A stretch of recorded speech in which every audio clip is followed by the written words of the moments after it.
All right, come on now. Now we're talking here. This is something that I've been wanting for a very long time.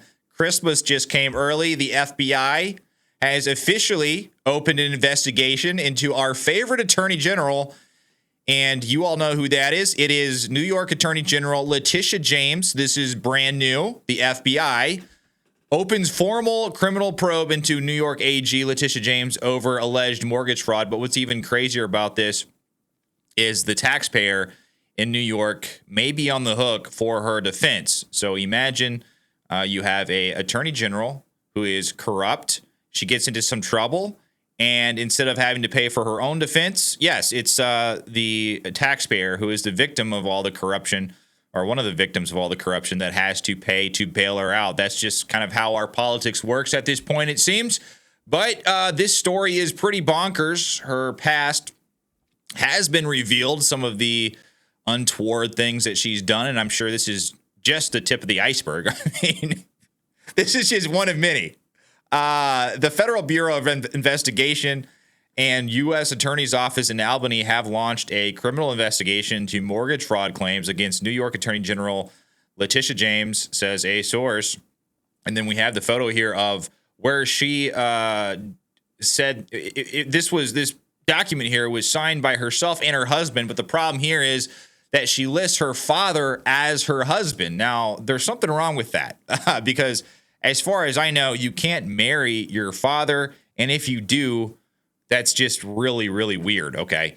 The investigation, first reported by the Times, follows a federal criminal referral sent by Federal Housing Finance Agency Director William Polt to the Justice Department earlier this month. Polt's letter alleges James falsified records to obtain favorable home loans on a home she purchased in 2023 in Virginia and a Brooklyn brownstone she's owned since 2001. So I think the issue with this Brooklyn, I believe there was a Brooklyn apartment, and this is from what I understand. She listed the apartment as having, I believe, 4 units in the apartment. I might be getting the number wrong, but I do remember it had something to do with the number of units that she put on as being inside this apartment. And having this certain number of units gave her a more favorable tax standing, so she didn't have to pay as much in taxes. But in reality, it had 1 more unit than she listed. So that is very suspicious. The allegations further detailed James indicated the Virginia home would be her principal residence while acting as New York's top cop, that she misrepresented the number of units in her Brooklyn residence. So this other situation, she puts down when she buys this place that she is going to be living here, and this is going to be her principal residence. The problem with that is, as New York Attorney General, you have to be a resident of New York for at least 5 years, I believe. So she either lied about that being her principal residence, or she was not eligible to be New York Attorney General. So which is it? So she's got this issue with this apartment where she misrepresented the number of units so she can get a more favorable tax situation. And then she has this other home where she listed that she would be the principal resident. So it's very shady stuff going on here with Letitia James. And I know you can't believe it.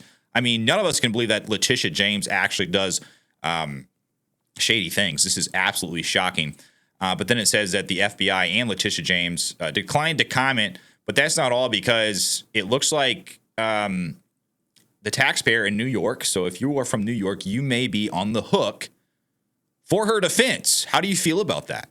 Albany sneaks in budget language that would put New York taxpayers on the hook for Tish James's legal bills if she's probed by the Trump administration. I'm sure that is the last thing the Trump administration wants to do, is probe Letitia James. But hey, sometimes you just got to do what you got to do, okay? The Trump admin, they've got to probe Letitia James. I know that is a horrifying thought, but that's what's going to happen. Taxpayers, or that's actually what happened, or what is happening currently. Taxpayers could be on the hook for New York Attorney General Letitia James's legal bills during Justice Department probes into her alleged fraudulent real estate dealings. Albany Democrats are expected to sign off on a provision allowing certain officials to tap into a $10 million fund to cover any reasonable attorney's fees and expenses incurred even as part of probes not directly related to their state employment. So it doesn't even have to be something that's related to their job, which you would expect. You know, they have funds for these types of things.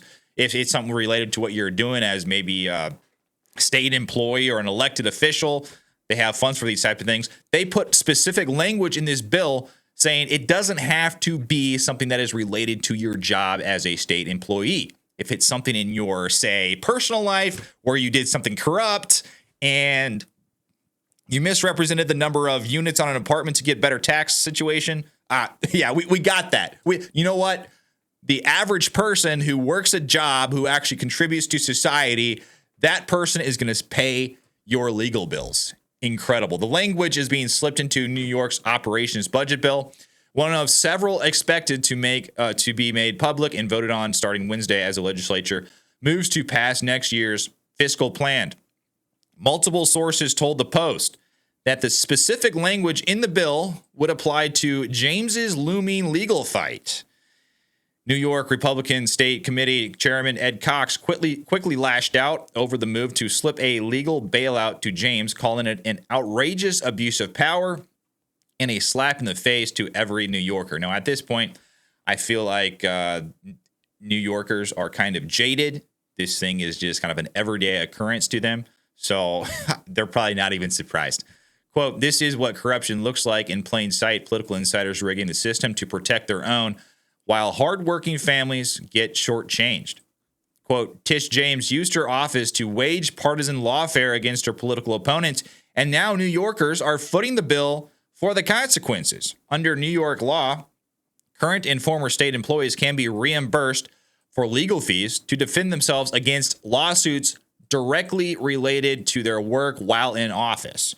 So our real estate purchases that Letitia James made before she was in office, does that have anything to do with something that happened while she was in office? Because I believe the home in Virginia was purchased either before, like right before she became Attorney General. I would have to check the dates, but I don't see how that has anything to do with her office, such as in the case of Governor Andrew Cuomo, whose various scandals are estimated to have cost taxpayers $60 million and counting. Wow, that's insane. But the provision in the bill is specifically geared to benefit state employees who, as a result of their job, are subjected to discriminatory or retaliatory treatment by the federal government.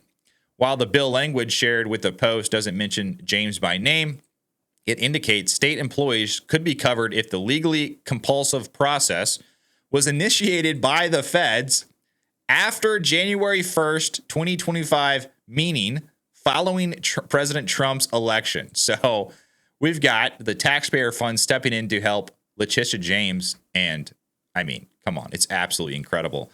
Meanwhile, Letitia James, she's out here trying to generate some hype about all this to make it seem like this is somehow okay. And she has been really going off on President Trump ever since this happened, ever since this kind of came out in the press. She's been going and doing these speeches where she is essentially trying to pretend like she doesn't care, or she's daring President Trump to investigate her. But the problem with what she is saying, some people say, oh, yeah, she is unashamed. She knows she did nothing wrong. Look at her. She's going out there. She's doing these speeches. She's obviously innocent of everything that President Trump is accusing her of, or the Justice Department is accusing her of. And why would she do this if she wasn't? President Trump is simply going after her because she went after him. But you got to realize when she speaks like this, her voice may sound strong, but watch her body language when she talks. When she talks, she has wild eyes. She seems extremely nervous. And I don't know, there's just something that really betrays her, the way she talks, when you look at how she looks when she is speaking in front of these people. So here's just a clip to show you. She's done this several times now. This is not the only time.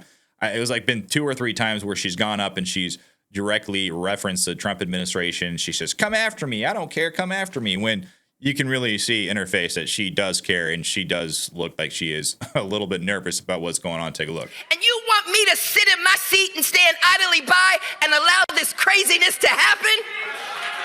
You could come after me if you want, but you elected me to stand up. You elected me to use the law. You elected me to go to court. You elected me to continue to challenge this administration. You elected me to stand up for the least of God's children. You elected me to continue fighting on, and I will fight on. No, I guess I can't say we because I'm not a New Yorker, but I think I can speak for most New Yorkers when I say they probably elected you to follow and enforce the law, which obviously the first one, following the law, you haven't done. I mean, if you look at these documents, the documents are clear as day. I saw the actual notarized documents where she bought this house in Virginia, which said that she was going to live at this house. It was going to be her primary residence. And then I went and checked, hey, what are the rules on being elected attorney general in New York, in the state of New York? You have to be a resident for at least 5 years. And then you can clearly see where she lists her father as her husband. And then, of course, there's a whole situation with her units in the apartment. So you've already not followed the law. And as far as enforcing the law, there's a lot of corruption that is involved with you enforcing the law, especially when you look at what she did with the Trump trial and the way she used her office as a political weapon against Donald Trump because he was running for president. And he was the obvious front runner. He was obviously going to win. So they were trying to do everything that they could do to try to prevent that. And of course, we know now that it didn't work. And they are just absolutely reeling right now. But what do you guys think? What do you guys think about Letitia James being investigated by the FBI? This is something that I've got, it's got to happen. I want to see Letitia James in court. Federal court. I want to be reading the transcripts like I read the transcripts with Donald Trump's trial. That's what I want to see with Letitia James. I'm sure she will be wearing shoes if she is actually taken to trial. If you guys remember, she would show up to her trial with Donald Trump and she wouldn't have shoes on sometimes. So it would be absolutely cathartic to see that. But what do you guys think? Let me know what you think down below in the comments. Like and subscribe to my channel. I'd really appreciate it. But until then, I will see you on the next one.